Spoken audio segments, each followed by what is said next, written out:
காலத்தை மிரட்டி வா, உன்னுள்ளம் திரட்டி வா, உள்ளத்தின் வழியில் உள்ள கல்லை அசை. ஒரு நிகழ்ச்சி அப்படி இருக்கின்றதை நம்மளால பார்க்க முடிகிறது. முக்கிய விருந்தினர்கள் அனைவருக்கும் மனமார்ந்த நன்றியை தெரிவித்துக் கொள்கிறோம்.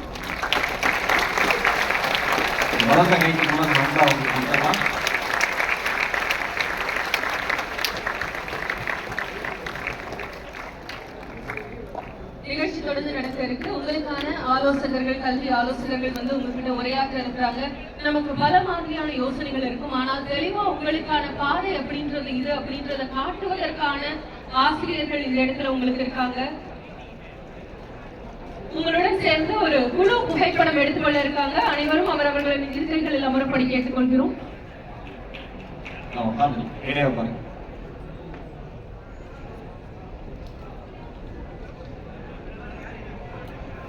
இருக்கைகளே அனைவரும் அமரும்படி அன்புடன் கேட்டுக்கொள்கிறோம்.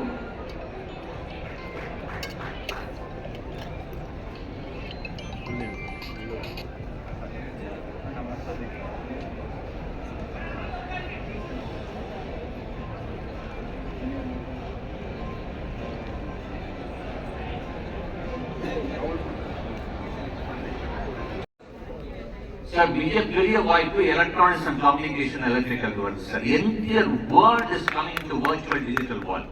சிப் இல்லாம எதுவுமே கிடையாது. சிப் இல்லாம எதுவும் கிடையாது.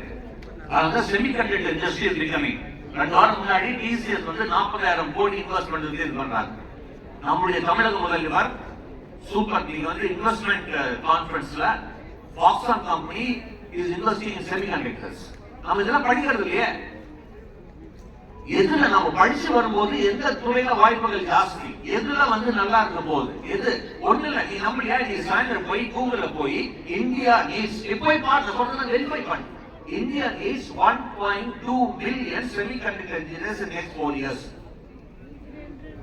But we don't have even 20,000 20,000 பேர் கிடையாது. தேவைப்படுற லட்சம் எல்லாமே கம்ப்யூட்டர் சயின்ஸ்.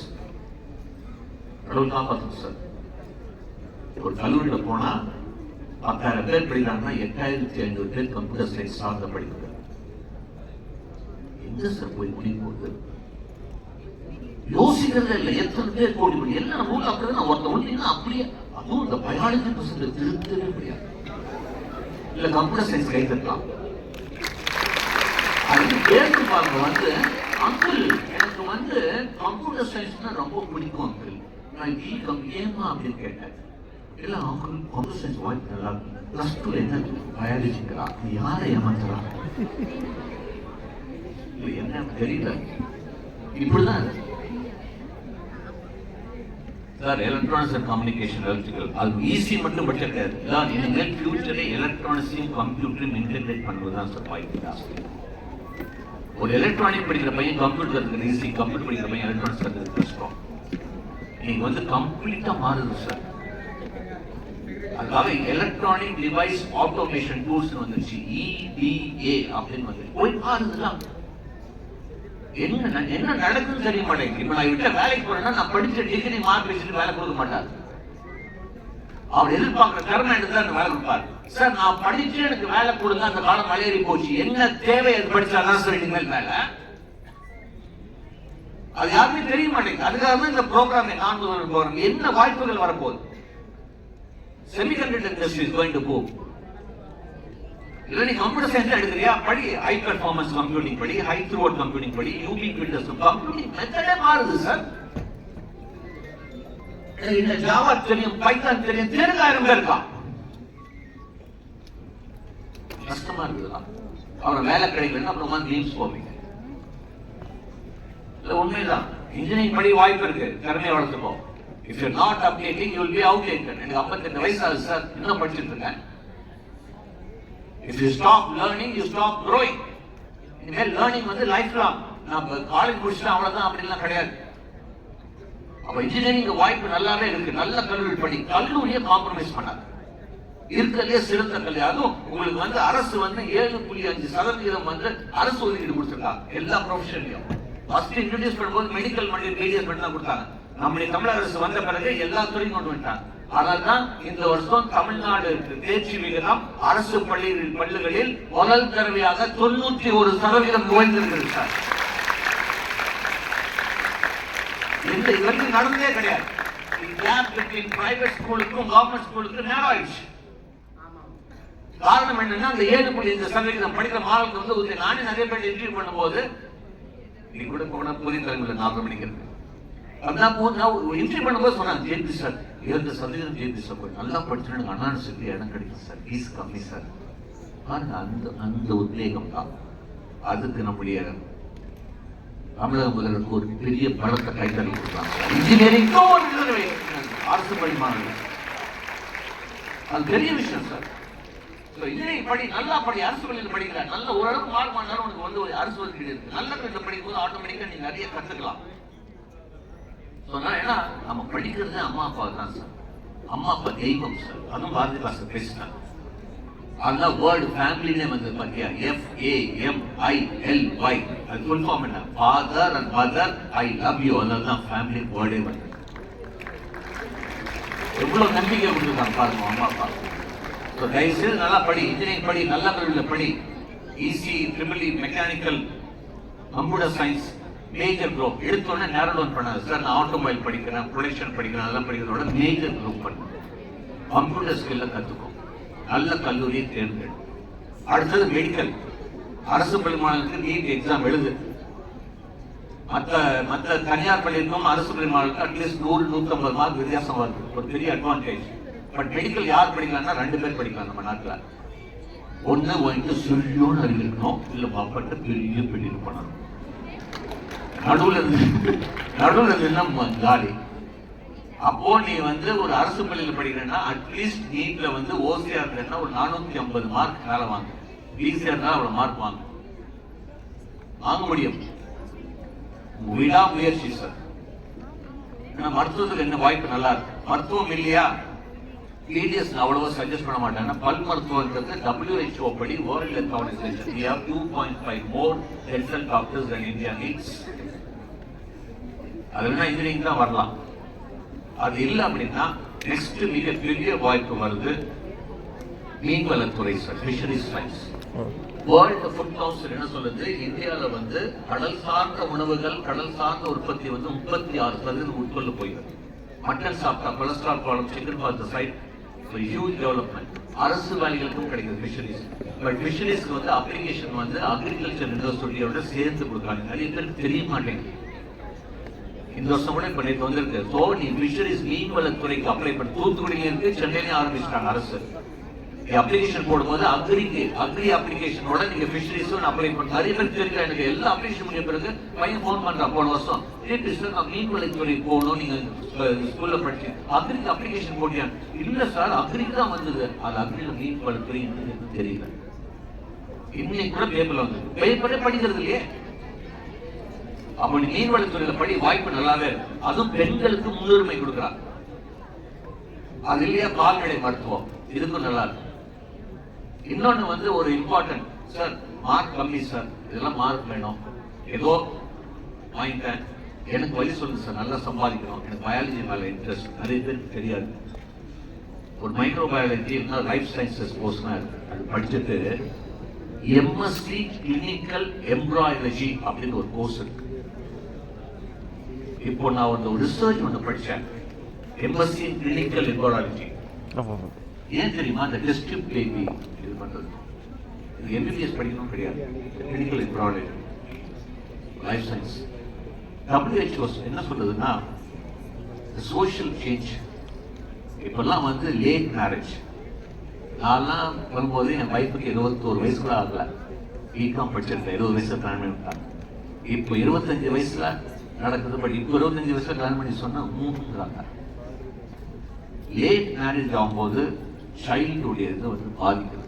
WHO படி லிவிங் ரிலேஷன்ஷிப் இது மாதிரிலாம் நிறைய வர ஆரம்பிச்சோன்னா இந்த டெஸ்ட் பேபிக்கு ஒரு பெரிய மோகம் வருது. Huge development. அந்த ரிசர்ச் படிச்சு நான் அரண்டு போயிட்டேன். அப்புறம் தான் நான் வந்து இது படிச்ச உடனே சேலத்தில் இருக்கிற சில ஹாஸ்பிட்டல் டெஸ்ட் பேபிட்ட MSc கிளினிக்கல் எம்ப்ராய்டரி நான் நிறைய சொல்லியிருக்கேன். கேட்டால் நல்லா சம்பாதிக்கிறாங்க சார். ஹியூஜ். ஒரு இன்ஜினியரிங் ஒரு மெடிக்கல் டாக்டர் ஈக்குவலாக சம்பாதிக்கிறாங்க. தெரிய மாட்டேங்குது. அடுத்தது பேராமெடிக்கல் நர்சிங் படி, இல்லைன்னா பிக்கஸ்ட் ஆப்பர்ச்சுனிட்டி வந்து ஆப்டோமெட்ரியில் வருது. வேர்ல்ட் ஹெல்த் ஆர்கனைசேஷன் எது நம்ம சொல்றது, ஒரு சார்கிட்ட கேட்கலாம், சார் எப்போ சார் ஃபர்ஸ்ட் கண்ணாடி போட்டீங்க, எந்த வயசுல? 45. நீங்க சார் 35. அந்த WHO நான் 25 வருஷம் முன்னாடி ரிப்போர்ட் படிக்கும் போது சராசரி வயது கண்ணாடி போடுற வயது வந்து இந்தியாவில் 27 to 30 இருந்த சராசரி வயது. இப்ப நம்ம சொல்லுது WHO சராசரி வயது 7 to 10.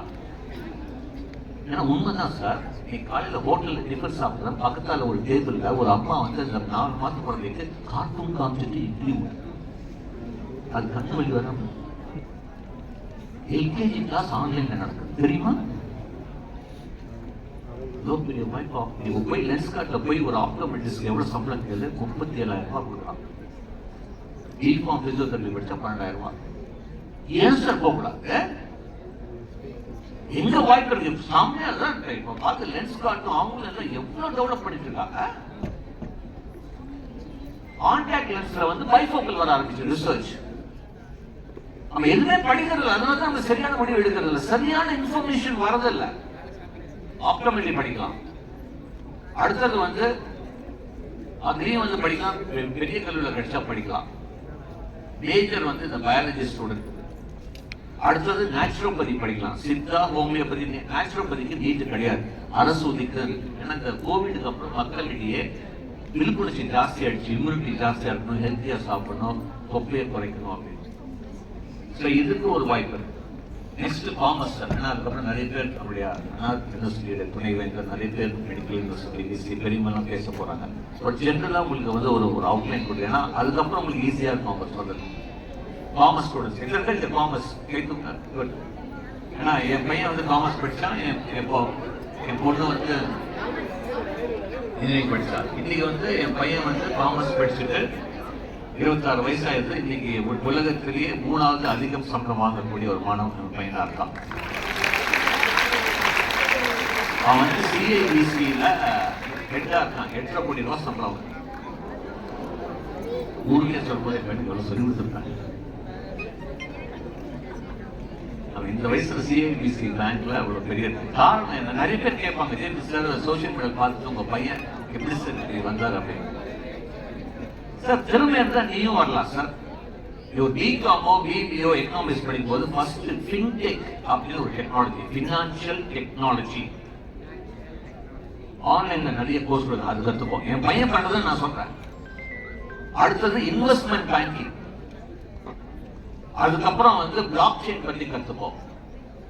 அதுக்கப்புறம் நீ என்ன பண்ணணும்னா, நீ வந்து இந்த எக்ஸல் சீட், மைக்ரோசாஃப்ட் எக்ஸல்ல 3 லெவல் கம்ப்ளீட். எந்த ஒரு டாப் பேங்க்ல நீ வேலைக்கு போனா are you able to work in Excel spreadsheet. இது நிறைய ஈவன் பிகாம் படிக்கிற கல்லூரி நான் கேட்பேன், எல்லாம் சொல்லி தரேன்னா இல்ல சார் அதெல்லாம் சொல்லி தரது இல்லைன்றாங்க. எப்படி வேலை கிடைக்கும்? எக்ஸல் சீட்ல ஒர்க்கே பண்ண முடியலன்னா பெரிய பேங்க்ல ஜாபே கிடைக்காது. அப்ப யூ நீட் டு வொர்க். சும்மா நான் பிகாம் படிச்சேன்னு நிறைய பேர் இருக்காங்க. சார் ஒண்ணு நிச்சயம் சார், இனிமேல் நீ சிலபஸை தாண்டி எவ்வளவு திறமைகள் வளர்த்துக்கிறோம், எவ்வளவு சர்டிபிகேஷன் வளர்த்துக்கிறியோ அது பொறுத்துதான் உடைய வேலை வாய்ப்பும் சம்பளமும் ஃபியூச்சர்ல நிர்ணயிக்கப்படும். சிலபஸை தாண்டி எவ்வளவு படிக்கிற. அடுத்தது நீ காமர்ஸ் படிக்கும் போது பினான்சியல் செக்டர்ல மிகப்பெரிய வாய்ப்பு வருது. FRM அப்படின்னு ஒரு சர்டிபிகேஷன் இருக்கு, பினான்சியல் ரிஸ்க் மேனேஜர். இது பண்ணு. அப்புறம் நீ வந்து MBA மாதிரி பண்ணும்போது அல்டிமேட்டா CFA, சார்ட்டர்ட் பினான்சியல் அனலிஸ்ட். இதுதான் என் பையன் பண்ணான். இதெல்லாம் பண்ணா சத்தியமா ஜாப் இருக்கு. வெறும் பிகாம் படிச்சுட்டு எந்த பேங்க், அது கம்ப்ளீட்டா பேங்கிங் சிஸ்டமே சேஞ்ச் ஆயிடுச்சு, எல்லாமே ஆன்லைன்ல வந்துருச்சு, டிஜிட்டல் மயம் ஆயிடுச்சு. அப்ப நீ காமர்ஸ் படிக்கும் போது திறமையை வளர்த்துப்போ. இனிமேல் அடுத்தது வந்து இனிமேல் தியரிட்டிகளா இருக்கக்கூடாது சார். ஐ மீன் இப்பெல்லாம் நான் வந்து இப்போ வந்து டெக்ஸஸ் ஸ்டான்ஃபோர்ட் யூனிவர்சிட்டியில போகும்போது இந்த அசைன்மெண்ட், இப்ப நேற்று கூட ஒரு தொலைக்காட்சி சொன்னேன், என்னைக்கு நம்ம இன்ஜினியரிங் காலேஜ் இந்த அசைன்மெண்ட் யூனிட் டெஸ்ட் எல்லாம் ஒழிக்கிறாங்களோ அன்னைக்கு நம்ம இன்ஜினியரிங் பசங்க நல்லா வாய்ப்பு இருக்கு சொல்றேன். அது ஓப்பனாவே சொல்றேன். இன்னும் பைத்தியக்காரங்க மாதிரி உட்காந்து யூனிட் டெஸ்ட் யாரு சார் இதெல்லாம் கொடுத்தா? இன்னைக்கு கம்ப்ளீட்டா பிராக்டிகல் ஓரியன்டட் தான். அங்க எப்படின்னா GitHub ஓபன் சோர்ஸ் சொல்றாங்க. ஒரு பையன் வந்தான்னா இந்த ப்ராப்ளம் டெய்லி வந்து thousands ஆஃப் ப்ராப்ளம்ஸ் வந்து GitHub ஓபன் சோர்ஸ்ல போடுறாங்க. அதை எடுத்துட்டு நீ சால்வ் பண்ணி கொடுக்குறியா, அப்பதான் உனக்கு மார்க்குங்கிறாங்க. Practical oriented. இனிமேல் தியரிட்டிக்கல் ஓரியன்டட் இனிமேல் ஜாப் பண்ணிக்காது. Are you able to solve the online library? இப்போ வந்து ரியல் டைம் ப்ராப்ளத்தை உங்களால சால்வ் பண்ண முடியுமா? ஜாப் இருக்கு சார், எந்த கல்வி வேணா படிக்கலாம். ரியல் டைம் சொல்யூஷன் கொடுக்க முடியுமா அப்படின்னு கேள்வி. சார் இதுதான் சார் மேஜர். நல்லா படிங்க, எந்த ஒரு காரணத்துக்கும் படிப்பு நிறுத்தாதீங்க. கல்வி கடன் பத்தி என்னுடைய நண்பர் வணங்காமணி பேசுவார் சாயந்தரம். கல்வி கடன் தாராளமா கிடைக்கும் சார், அதுக்கான ப்ரொசீஜர் அவர் சொல்லுவார். ரைட். அடுத்தது கடைசியா இதுக்கு மேல ஏதாச்சும் வேணா நான் டைம் பண்ணலைங்க, time I want to keep it up. என் நம்பர் வேணா கொடுக்குறேன், மொக்க மெசேஜ் தான் அனுப்பாருங்க. இந்த மாதிரி உங்க நான் ப்ரோக்ராம் என்னுடைய வாட்ஸ்அப் நம்பர் கொடுக்குறேன் 99409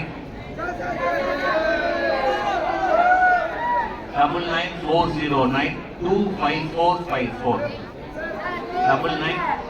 99409 ஏதாவது டவுட் பண்ணுங்க.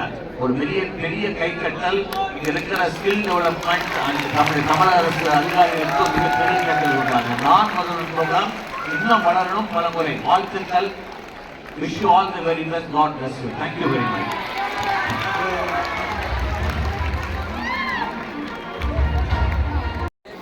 எந்த படிப்பை படிக்கலாம்னு ஒரு கனவுல இருந்திருக்கீங்க.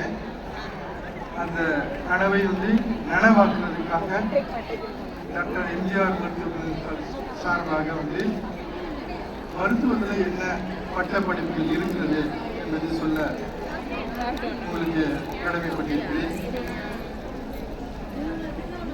மருத்துவம் என்றால் எல்லாருக்கும்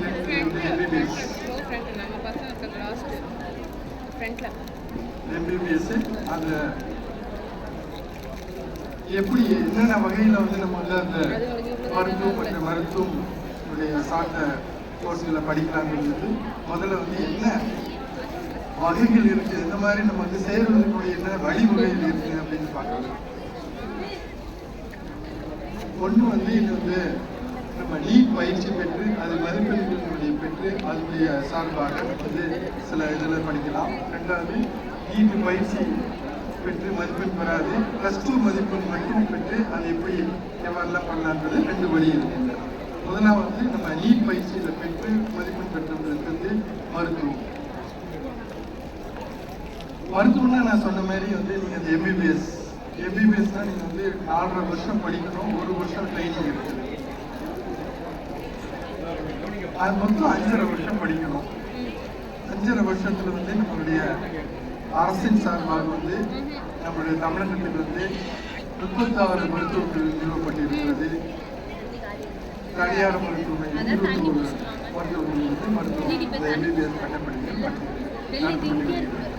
அதனால் நீங்க அடிப்படையில் director of medical education and research என்ற இயக்குநரகம் மருத்துவ கல்வி இயக்குநரகம் தினசரி நாடுகளில் 3 மாத இடைவெளியில் உங்களுக்கு அப்ளிகேஷனை இன்வைட் பண்ணுவாங்க.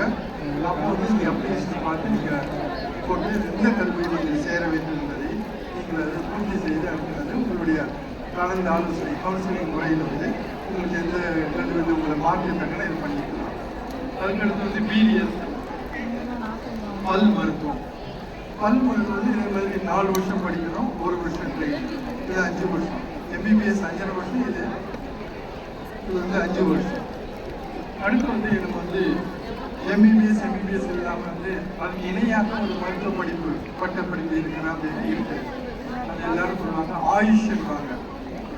ஆயுஷ்னா 5 எழுத்துடைய கோர்ஸ் ஒரு மருத்துவத்துக்கு ஒரு நம்மளுடைய இப்போ உலகத்தில் ரொம்ப பெரிய வருது. அதாவது டிமாண்ட் ரைஸ் ஆகிட்டே இருக்குது. அதனால் வேலைவாய்ப்புகளும் அதிகம் இருக்கிறது. நம்முடைய ஆராய்ச்சிகளும் நிறைய இருக்கிறது.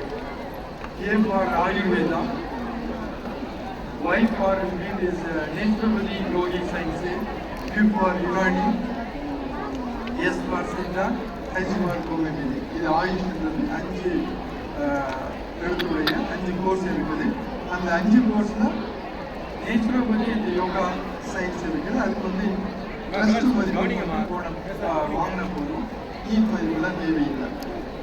ஸோ இந்த படிப்பை நீங்கள் இப்போ படிச்சிங்கன்னா இப்போ நான் சொன்ன மாதிரி முன்னாடி ஸ்பீக்கர் சொன்ன மாதிரி நீங்கள் இப்போ மாடர்ன் வேர்ல்டு நம்ம ஒரு விஞ்ஞான அந்த ஒரு எதிர்காலத்தை நோக்கி செல்லும்போது அது எப்படி அதனுடைய தேவை இருக்கிறது, அதனுடைய நெசசிட்டி இருக்கிறது, டிமாண்ட் இருக்கிறது, அதை பொறுத்து இருக்கிறது. முக்கியமான சொல்றது இந்த எல்லா கோர்ஸுகளும் ஆயுஷ் ஹை டிமாண்ட் இருக்குது. இங்கே மட்டும் இல்லாத வெளிநாட்டிலும் வேலை வாய்ப்புகள் அதிகமாக இருக்கிறது. அடுத்ததாக நம்ம மருத்துவத்தை பற்றி சொன்னோம். அந்த மருத்துவம் சார்ந்த என்ன படிப்புகள் இருக்கிறது அப்படின்னு மருத்துவம் சார்ந்த என்ன படிப்புகள் அப்படின்னாலே உங்களுக்கு எல்லாம் தெரியும். இப்போ வந்து ரொம்ப அதிகமான டிமாண்ட் இருக்கிறது BSc nursing, bachelor of nursing சொல்லுவாங்க. அதாவது செவிலியர் பட்டப்படிப்பு. அது வந்து ஒரு 4 வருஷம் படிக்கணும். 4 வருஷம் படிச்சீங்கன்னா கண்டிப்பாக உங்களுக்கு வந்து இப்போ வந்து நம்மளுடைய தமிழ்நாட்டும் இல்லாது இந்தியாவிலும் நிறைய ஏற்ற வேலை நாடுகளிலும் வந்து நிறைய ஹாஸ்பிட்டல் இருக்கிறது. இந்த ஹாஸ்பிட்டலில் இந்த படிப்புகள் இருக்கக்கூடிய ஏதுவாக அது ஒரு படிப்பு, நல்ல படிப்பு இருக்கிறது. அதுபோக வந்து நீங்கள் வந்து அந்த படிப்பு வந்து சர்வீஸ் பண்ண மேலும் படிக்க முடியும்னா எம்எஸ்சி நர்சிங் வந்து இருக்குது. எம்எஸ்சி நர்சிங் படிச்சு நீங்கள் பேராசிரியரை பண்ணலாம். இல்லைன்னா அதுக்கு மேலே போயிட்டு நீங்கள் ஆராய்ச்சியாளராக போகலாம், போய் இது பண்ண முடியும். ரெண்டாவது வந்து பிசியோதெரபி, பேச்சுலர் ஆஃப் பிசியோதெரபி இருக்குது. பேச்சுலர் ஆஃப் பிசியோதெரபி வந்து ஒரு இயன்முறை மருத்துவம். நம்ம உடம்புல வந்து ஒரு இயக்கங்கள் வந்து சரிவராது, பிறவியிலே கொஞ்சம் செயலிழப்பு இருக்குது, நோயில்லாத சில செயல்கள் அதெல்லாம் வந்து சரி செய்வதற்காக நம்மளுடைய சில இயக்கத்தின் மூலம் வந்து சரி செய்வது தான் இயன்முறை மருத்துவம். அதுக்கும் நிறைய வாய்ப்புகள் இருக்குது. அதுக்கப்புறம் வந்து பேச்சுலர் ஆஃப் ஆக்குபேஷனல் தெரப்பி, பிஓடிம்பாங்க. அதுக்கு என்ன வாய்ப்புன்னா இப்போ வந்து நிறைய தொழிற்சாலைகள் நிறைய பெரிய வரதுனால அந்த தொழில் சார்ந்த சிகிச்சைகள் ஒரு ஃபேக்ட்ரியில் ஒர்க் பண்ணாங்கன்னா வந்து சட்ட டிசீஸ் வரலாம். ஸோ அது எப்படி நம்ம ப்ரிவென்ட் பண்ணுறது, அது எப்படி நம்ம ட்ரீட் பண்ணுறதுடைய இது இருக்குது. அதுபோக வந்து பேச்சுலர் ஆஃப் ஃபார்மசி. ஃபார்மசின்றது வந்து இந்த மாதிரி ஒரு 4 வருட படிப்புங்க. 4 வருட படிப்பு வந்து நீங்கள் வந்து நீங்கள் அந்த படிப்பை வந்து படித்து முடிச்சிங்கன்னா நீங்கள் ஒரு மருந்து ஆளுநராக ஃபார்மசிஸ்டாக போகலாம், இல்லை ட்ரக் இன்ஸ்பெக்டராக போகலாம், இல்லைன்னா இந்திய நாட்டுடைய தர நிர்ணய கட்டுப்பாடு, மருந்து தர நிர்ணய கட்டுப்பாடாக அலுவலராக போகலாம். இல்லைன்னா நீங்கள் வந்து மேலே படிக்கிறது எம்ஃபார்மசி அந்த மாதிரி படிக்கலாம், ஆராய்ச்சி பிஎஸ்சி போகலாம். இது ஒன்லி ஒன் கோர்ஸ் இல்லை. மற்ற கோர்ஸை விட இந்த கோர்ஸ் எப்படின்னா இந்த இந்த நோய்க்கு வந்து இந்த மருந்துலாம் சாப்பிட்டோம், இப்போ என்ன மருந்துகள் வருது, அந்த மருந்துகளை உருவாக்கணும், அந்த டெவலப் பண்ணுறது, ஒரு ட்ரக்கை வந்து டெவலப் பண்ணுறது, அந்த ட்ரக்கை எப்படி யூஸ் கொண்டு வருது, அதோட என்ன பின் விளைவுகள் இருக்கிறது படிக்க நம்ம படிக்கணும். இந்த ஃபார்மசியில் இப்படி இருக்கிற காலத்தில் வந்து இப்போ ஒரு புதுமையான ஒரு பிஃபார்மசியில் அந்த ஃபார்மசியோட கோர்ஸ் இருக்குது. நீங்களாம் முக்கியமாக தெரிஞ்சுக்கணும். உங்களுக்கு இது வரைக்கும் தெரியாது. ஃபார்மசி அப்படின்னு தெரிஞ்சிருக்கோம். அது வந்து பிஃபார்மசி பிஃபார்மசின்னு சொல்லுவாங்க. அதையும் தாண்டி ஃபார்ம் டின்னு ஒரு கோர்ஸ் இருக்குது. ஃபார்ம் டி அப்படின்னு கோர்ஸ் வந்து நம்ம பட்டய படிப்பு, அதாவது ஒரு பட்ட படிப்பு ஒரு 3 வருஷ கோர்ஸ் இருக்கும். மேலே படிக்கக்கூடிய ஸ்பெஷாலிட்டி படிக்கக்கூடிய 3 வருஷம் சேர்ந்து மேல் படிப்பும் பட்டய படிப்பும் சேர்ந்த ஒரு இன்டகிரேட்டட் கோர்ஸ், அது 6 வருஷம். அது எப்படின்னா ஒரு டாக்டர் வந்து எப்படி ஒரு நோயாளி வந்து டெய்லி வந்து ஒரு ஓபியில் பார்த்துட்டு ஒரு வார்டில் பார்த்துட்டு என்னென்ன வைத்தியங்கள் அது மாதிரி இருக்கு டயக்னோஸ் பண்ணி அதனுடைய மருந்துகள் எழுதுறாங்களோ அவரு அந்த ஃபார்ம் டி படித்தவர்கள் அதுவே அப்படின்னா கிளினிக்கல் ஃபார்மசி நம்ம டாக்டரோட சேர்ந்து அந்த மருந்து ஒரு சாப்பிட வேணும், என்ன எவ்வளோ இது வேணும்னு அந்த பின் என்ன இருக்குது கோர்ஸாக ஃபாலோ பண்ணி ஃபார்ம் டி கோர்ஸ். இந்த ஃபார்ம் டிஸுடைய மகத்துவம் என்னென்னா இப்போ வந்து அது வந்து மேல் நாடுகள் ஃபஸ்ட்டு ஆரம்பிச்சது. ஆரம்பிச்சு நம்ம நாடுகளும் பல்வேறு ஆரம்பிச்சதால ஏற்படுத்தி அது ஒரு முக்கியமான கோர்ஸ். 3வது வகை நம்ம வந்து மருத்துவம் சொன்னோம். மருத்துவம் சார்ந்த ஒரு கோர்சஸ் சொன்னோம். மருத்துவம் சார்ந்த துணை பட்டப்படிப்புகள். நம்ம எல்லாரும் கனவாக வந்து நம்மளுடைய பெற்றோர்கள் வந்து டாக்டர் சொல்லுவாங்க. முன்னாடி சொன்ன மாதிரி எந்த படிப்பு இருந்தாலும் இல்லையா மல்டிபிள் ஒரு கெப்பாசிட்டி, ஒரு திறன் இருக்கணும். ஒரு ஒரு கெப்பாசிட்டி வந்து எது கொடுத்தாலும் ஒன்றோடு ஒன்று சேர்ந்து படித்து அது மாதிரி நீங்கள் இன்டகிரேட் பண்ணி பண்ணிங்கன்னா அது மருத்துவ பட்டப்படிப்பிலே ஒரு துணை பட்டப்படிப்புகள், அதாவது அலைட் ஹெல்த் சயின்ஸ் அப்படின்னு சொல்லுவாங்க. ஏறத்தாழ நம்முடைய தமிழ்நாட்டில் 19 கோர்ஸ் இருக்குது. அது ஒரு டிகிரி கோர்ஸ் தான். அந்த டிகிரி கோர்ஸ் எப்படின்னா 3 வருஷம் நீங்கள் படிக்கணும், 1 வருஷம் ட்ரைனிங் இருக்கும். அந்த 3 வருஷம் கோர்ஸில் எப்படி இருந்தது, ஒரு மருத்துவ கல்லூரியில் வேற எங்கேயும் கிடையாது, உடனடியாக என்ன படிப்பு படித்தாலும் உடனே வேலை இருக்கலாம். ஏன்னா அவருடைய ஃபேமிலி சிச்சுவேஷன், அவருடைய படிப்புடைய இது எப்படி வேல்யூ பார்க்கறது எல்லாமே வேல்யூ. முன்னாடி சொன்ன மாதிரி நம்ம சமாளிக்கணும், எப்படி சம்பாதிக்கணும், 80% வேகமாக சம்பாதிக்கலாம், அதிகமாக சம்பாதிக்கணும். வேகமாக சம்பாதிக்கிறது, அதிகமாக சம்பாதிக்கிறது வச்சு தான் எம்ப்ளாய்மெண்ட் ஆப்பர்ச்சுனிட்டி வச்சு தான் படிப்புகளே நிர்ணயப்படுகிறது.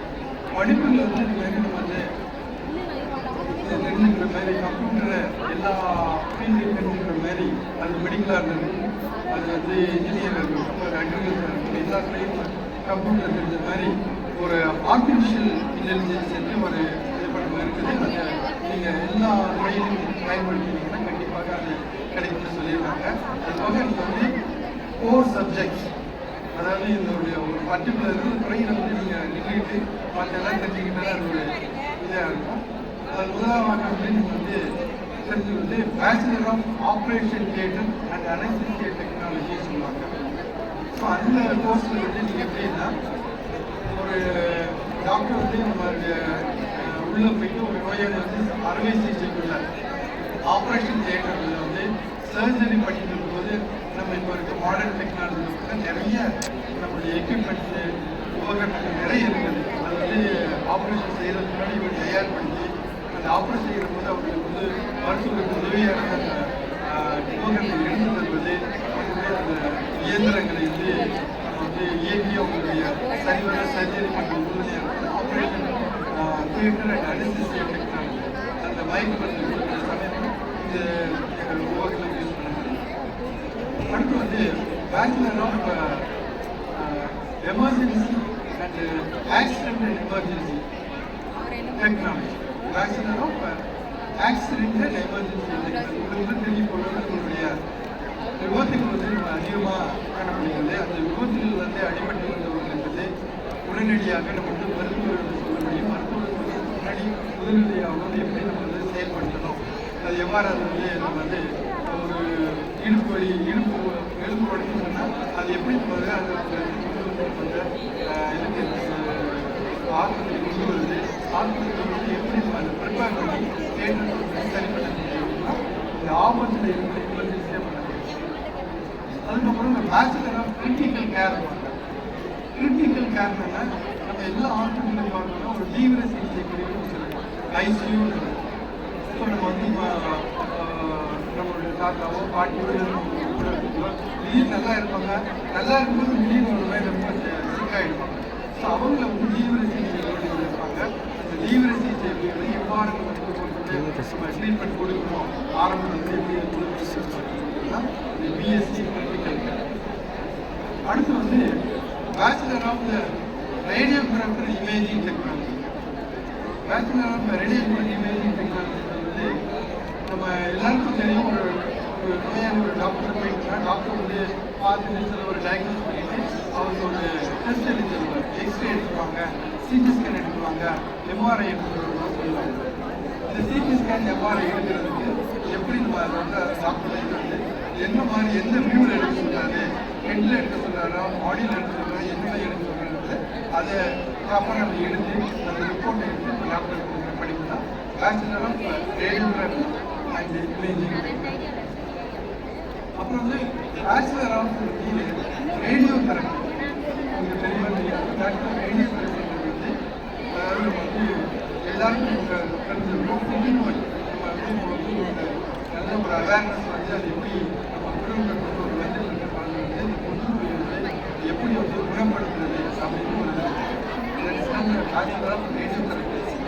அந்த ரேடியோ தெரப்பி அப்படின்றது அந்த இது வந்து கதிர் இயக்கத்தை பயன்படுத்தி அவங்களுக்கு எவ்வளோ டோஸ் கொடுக்கணும், எவ்வளோ டோஸ் கொடுக்கணும், எவ்வளவு நேரத்துக்கு கொடுக்கணுங்கிறத தீர்மானிக்கிறீங்களா radio therapy, BSc radio therapy.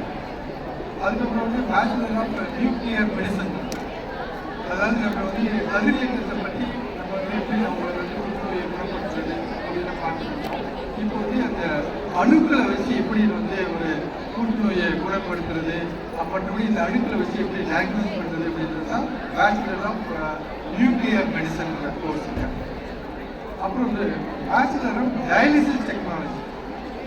உங்களுக்கு எல்லாருக்கும் தெரியும், உங்கள் சொந்தக்காரங்களோ மற்றவங்களோ தெரிஞ்சவங்களோ உள்ளவர்களுக்கு கிட்னி ஃபெயிலியர் ஆகிடுச்சு, கிட்னி சைடில் கிட்னி இதாகிடுச்சுன்னு சொல்லுவாங்க. ஸோ அந்த கிட்னி வந்து நம்ம வந்து அந்த உடனே சொல்லுவாங்க, உங்களுக்கு கிட்னியை டிரான்ஸ்பிளான்ட் பண்ணணும், கிட்னியை மாற்றி வைக்கணும், இல்லை 2 கிட்னி கெட்டு போயிட்டு. பட் அது எப்படி நம்ம சொன்னோடனே நமக்கு கிட்னி கிடைக்க போகிறது கிடையாது. ஏன்னா கிட்னி வந்து நம்ம மேட்ச் பண்ணி எடுத்து செஞ்சு சரியான வச்சு அந்த இடைப்பட்ட டயத்தில் வந்து நம்ம வந்து நம்மளுடைய கிட்னியுடைய ஃபங்க்ஷன் தான் செய்து கொள்வதற்கு வந்து நமக்கு வந்து ஒரு டயாலிசிஸ் சொல்லுவாங்க, அதை பண்ணணும். அந்த பண்ணுறதுல இந்த டயாலிசிஸ் டெக்னாலஜி, அந்த மிஷினோட இயக்கப்படுது, அந்த பேஷண்ட்டுக்கும் அந்த மிஷினுடைய ரிலேஷன்ஷிப் இது பண்ணி என்னென்ன இதுவே என்ன அவங்க ரெடி பண்ணி செஞ்சுக்கிறாங்கன்னா டயாலிசிஸ் டெக்னாலஜி. அப்புறம் வந்து பேச்சுலர் ஆஃப் ரெஸ்பிரேட்டரி மெடிசன் அப்படின்றது. Bachelor of respiratory medicine, respiratory medicine நம்ம மூச்சு, அது நம்ம பார்க்கக்கூடிய சமீப காலத்தில் பார்த்தோம்னா இப்போ போன வருஷத்துக்கு முந்தைய வருஷம் பார்த்தா கொரோனா இருந்தது. கொரோனாவில் வந்து மூச்சு வாங்குறது, இருமல் அப்படிலாம் இருந்தது. ஸோ அந்த இவங்களுக்கு எப்படி நம்ம வந்து வைத்தியம் பண்ணுறது, வைத்தியம்னா மருத்துவரோடு சேர்ந்து துணை மருத்துவமாக அவங்களுக்கு என்னென்ன ஃபர்ஸ்ட் வந்து ஆக்சிஜன் கொடுக்கணுமா, இல்லை நெபுலைசர் வைக்கணுமா, இல்லை அவங்களுக்கு வெண்டிலேட்டர் பண்ணணுமா அப்படின்னு அந்த மருத்துவத்தை பற்றி படிக்கக்கூடியது தான் பேச்சுலர் ஆஃப் ரெஸ்பிரேட்டரி மெடிசன். அப்புறம் வந்து bachelor of clinical nutrition. Clinical nutrition உங்களுக்கு தெரியும், நம்ம வந்து பெரும்பாலும் வந்து நோய்ப்பட்ட பிறகு அப்புறம் டாக்டர் சொல்றாரு, நீங்கள் சரியாக சாப்பிடல, நீங்கள் அனிமிக்காக இருக்கீங்க, ரத்த சோகையாக இருக்குது, உங்களுடைய ஹீமோகுளோபின் கம்மியாக இருக்குது அப்படின்னு சொல்லுவாங்க. ஸோ அதுதான் வந்து நமக்கு இருந்தனால தான் உங்களுக்கு நோய் இருந்துச்சு, சரியான வந்திருக்காது அப்படின்வாங்க. ஸோ அதை நம்ம நியூட்ரிஷன், உடம்புடைய உயிர் சத்துக்கள், அந்த புரதச்சத்து சரியான இதில் வைக்கிறது கிளினிக்கல் நியூட்ரிஷன். நீங்கள் இது முன்னாடி சொன்ன மாதிரி சமீப காலத்தில் வந்து நம்ம வந்து ஒரு 2 வருடத்துக்கு முன்னாடி வந்து கொரோனா அந்த சமயத்தில் வந்து கொரோனா அலை 1, கொரோனா அலை 2, 3 என்று 3 வகையாக இருந்தாங்க. இந்த 3 வகையில் வந்து முதல் வகையில் இருக்கும்போது அலை 1 இருக்கும்போது நமக்கு வந்து எதுவுமே என்ன ட்ரீட்மெண்ட் என்ன பண்ணுறதுன்னு தெரியாது. ஆனால் மொத்தத்தில் வந்து நம்ம வந்து அதோட நோயை வந்து எதிர்ப்பு சக்தி உருவாக்கணும் அப்படின்னு ஒரு இது இருந்தது. ஸோ அதனால வந்து நம்ம வந்து இம்யூன் பூஸ்டர் யூஸ் பண்ணுறது, அப்போ சத்தான பொருட்களை கொடுத்து அதுதான் நம்ம வந்து ஸோ நீங்கள் இந்த ஒவ்வொரு விதமான ஒரு ஃபார் எக்ஸாம்பிள் நீங்கள் கார்டியாலஜி, இருதயத்தில் எல்லாருக்கும் பார்த்தோம்னா ஹார்ட் அட்டாக்கு, நெஞ்சு வலி அப்படின்னு பண்ணுவாங்க. இந்த நெஞ்சு வலியை வந்து எப்படி அதனுடைய துணை படிப்பு பட்ட படிப்பு என்னன்னா பிஎஸ்சி கார்டியாக் டெக்னாலஜி இருக்குங்க. கார்டியாக் டெக்னாலஜி அப்படின்னா ஒரு ஹார்ட்டில் ஒரு ப்ராப்ளம் இருந்தவொடனே டாக்டர் சொல்லுவார், கொடுத்தோடனே இவருக்கு வந்து ஒரு இசிஜி எடுத்துவாங்க, ஒரு எக்கோ பண்ணிக்குவாங்கன்னு சொல்லுவாங்க. ஸோ அந்த இசிஜியை முறையாக எப்படி எடுக்கிறது, முடியறது அந்த ரிசல்ட்டை கொடுக்குறது, எக்கோ கார்டியோகிராஃபி அது சொல்லுவாங்க. எக்கோ கார்டியோகிராஃபி வந்து அந்த மிஷினை எப்படி இயக்கி நம்மளுடைய என்னென்ன வியூவில் வந்து எடுத்து செஞ்சு டாக்டர் படித்தா பிஎஸ்சி கார்டியாக் டெக்னாலஜி. அப்புறம் வந்து BSc cardio pulmonary perfusion technology. Cardio pulmonary perfusion டெக்னாலஜினா நம்ம வந்து ஹார்ட்டில் சர்ஜரி பண்ண முடிச்சு, ஹார்ட்டில் சர்ஜரி பண்ணி முடிச்சு ஹார்ட்டுடைய ஃபங்க்ஷன் வந்து சர்ஜரி பண்ணி சொல்லிட்டு ஒரு பைபாஸ் மாதிரி ஒரு எக்யூப்மெண்ட் இருக்கும். ஸோ இந்த ஹார்ட் லைன் மிஷின் ஒரு மிஷின் இருக்கும். அந்த மிஷினை வந்து அந்த கார்டியக் சர்ஜரி பண்ணிக்கும் போது அந்த மிஷினை இயக்குவதற்கு ஒரு படிப்பு தான் பிஎஸ்சி கார்டியக் டெக்னாலஜி. இது மாதிரி உங்களுக்கு ஒரு 19 துணை பட்ட படிப்பு இருக்குது.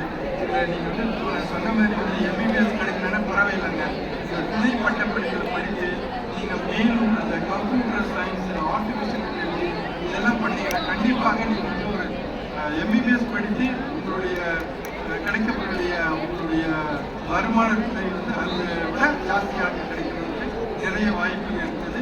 அது மாதிரி வேலை வாய்ப்பு படித்த உடனே உங்களுக்கு வந்து அதுவும் இப்ப எல்லாரும் எதிர்பார்க்கறாங்க, என் குழந்தைய இதை படிக்க வச்சேன், வேலை கிடைக்குமா?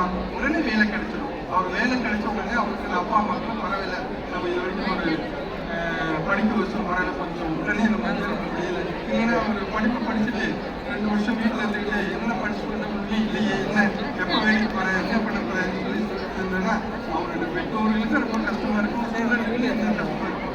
ஏன்னா தெரியாத படிப்பு படிச்சுட்ட மாதிரி இருக்கும்.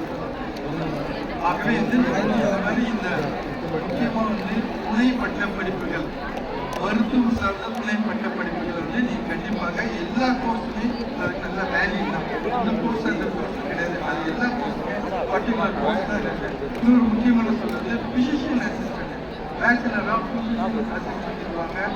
டாக்டர் இப்படியே இருந்துட்டு அவங்க என்னென்ன சொல்றாங்களோ, என்னென்ன ஃபார் எக்ஸாம்பிள் ஒரு வைட்டல் சைன் சொல்லுவாங்க, அது எப்படி பண்றது, ஒரு டைம்ல பிபி இருக்கிறது, அவங்களுடைய இது பண்றது, இன்வெஸ்டிகேஷன் பண்ணி கரெக்டாக ரிப்போர்ட்டை டாக்டர் சொல்லி அந்த ஸ்டேஜஸ் இன்னைக்கு இந்த டிசீஸ் இருக்குது, நாளைக்கு இது இருக்குன்னு அதை பற்றி படிக்கலாம். Bachelor of physician. ஸோ இதே மாதிரி ஒரு 19 கோர்ஸ் இருக்குது. நீங்கள் இதனுடைய விவரங்களை நம்ம மருத்துவ கல்வி இயக்கத்துடைய இதை நாங்கள் வெளியிடுவாங்க. நீங்கள் அதை பார்த்து கரெக்டாக விமானத்தை பார்த்து நீங்கள் அப்ளை பண்ணிட்டீங்கன்னா பண்ணி அதை நீங்கள் கல்லூரியில் எல்லா கல்லூரியிலும் படித்து நீங்கள் அது பட்டம் வைத்து அந்த பட்டத்துறை நீங்கள் வேலை அதிகமாக இருக்குது. ஆகவே நீங்கள் மாணவர்களாகிய நீங்கள் மருத்துவம் மட்டும் அல்லாது, அதாவது நம்ம எம்பிபிஎஸ் தான் இந்த கனவை விட்டுட்டு மற்ற படிப்புகளும் நம்மளுக்கு ஏதுவான நம்மளுடைய திறமைக்கு ஏற்பட்ட ஏகப்பட்ட கோர்ஸ் இருக்குது. ஸோ அதனால இந்த துணைப்பட்ட படிப்புகள் அதோட முடிஞ்சு போகாதுங்க. அது மேலே மேம்பட்ட படிப்பு எம்எஸ்சி இருக்குது, எம்எஸ்சிக்குள்ள பிஹெச்டி படிக்கலாம். ஸோ அதனுடைய ஆப்பர்ச்சுனிட்டி நீங்கள் படிக்கணும்னா மேலே படிச்சுட்டு போகலாம், இல்லை படித்தோடனே எனக்கு வேலை வேணும் அப்படின்னா இருக்குது. இது அவங்களுடைய பல்கலைக்கழகத்தில் பார்த்தோன்னா இந்த படிப்புகள்லாம் படிச்சுட்டு வேலை நாட்கள் வரப்போ எங்களுக்கு அந்த போய் வேலை பார்க்குறவங்க அந்த சர்டிஃபிகேட்லாம் எங்களுக்கு அனுப்பணும். எங்களுக்கு அது உண்மையானவங்க அனுப்புவாங்க.